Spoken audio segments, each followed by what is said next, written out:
Hey there, student. Don't get academically dismissed from PA school. If you're watching this, you probably worked your butt off to get in.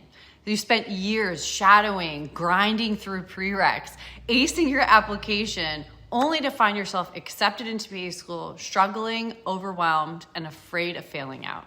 And let me tell you, you're not alone. I recently spoke with 3 PA students who had to withdraw or were academically dismissed from their programs. And these were smart, hardworking students, but they still ended up losing their seats. And the worst part, it didn't have to happen. If they had made a few key changes earlier, they may have been able to turn things around. So today, I'm breaking down exactly what went wrong for them, how you can avoid these mistakes, and what to do if you're struggling in PA school. Be sure to stick around till the end because I'll also give you a step-by-step plan on how to stay ahead, improve your studying, and keep your seat in PA school. Let's get into it. And be sure to hit this subscribe button for new videos every month. All right, let's talk about these 3 students who had to academically withdraw or were dismissed. Their situations were all uniquely different, but the patterns I'm seeing over and over and over again. So let's start with student number 1, James. I thought I could handle it alone. He had a 3.9 GPA, 99th percentile GRE, thousands of clinical hours, never struggled academically before. But when PA school started, everything changed. The material was dense.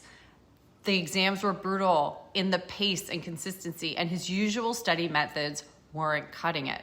So instead of reaching out for help, he told himself, I just need to study harder, right? So he started pulling 12 to 14-hour study days, rereading notes, making endless flashcards, but test scores didn't improve at all. By the time he got help, it was too late. His GPA was falling below the program's threshold and ultimately was academically dismissed. So what can we learn from this? PA school is not like undergrad, and if you're struggling, don't wait.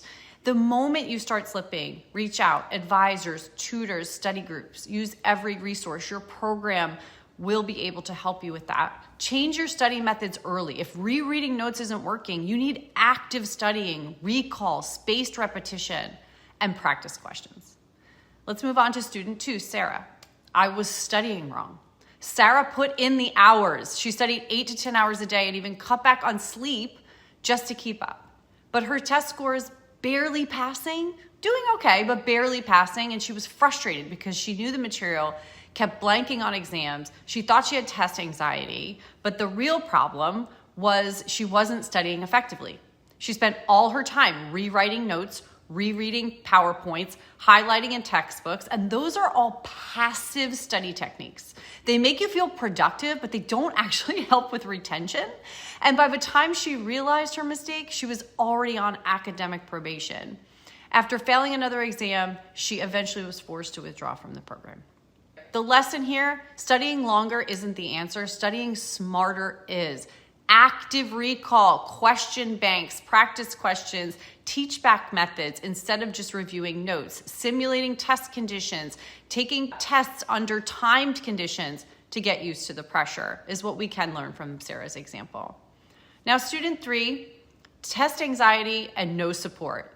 Mike knew this material. He did well in class discussions. He answered questions correctly in study groups, but when it came to exams, his mind went blank. Every test felt like fight or flight, sweaty palms, heart racing, second guessing every answer. His anxiety was so bad that he consistently underperformed on exams. And the worst part, he felt embarrassed to ask for help. He thought everybody else was slaying it and he was alone. Not asking for accommodations or getting the mental support he needed, kept pushing through until his low exam scores caused him to fail multiple courses, go on academic probation, and eventually have to withdraw from PA school. Listen, test anxiety is real and it can destroy your grades. Even if this sounds like you, address it now. What can you do? If test anxiety is a problem, early intervention, again, you may be able to get accommodations, but you also want to use breathing techniques, mindfulness, timed practice exams to train your brain for test day, okay? Now, how can you avoid academic dismissal in PA school? Well, now that you know what not to do, here's what you should start doing today to try to avoid being one of these students in the future. The first thing is identify your weaknesses early, okay? So track your grades from day one. If you're barely passing, don't wait to meet with professors or get a tutor ASAP, okay?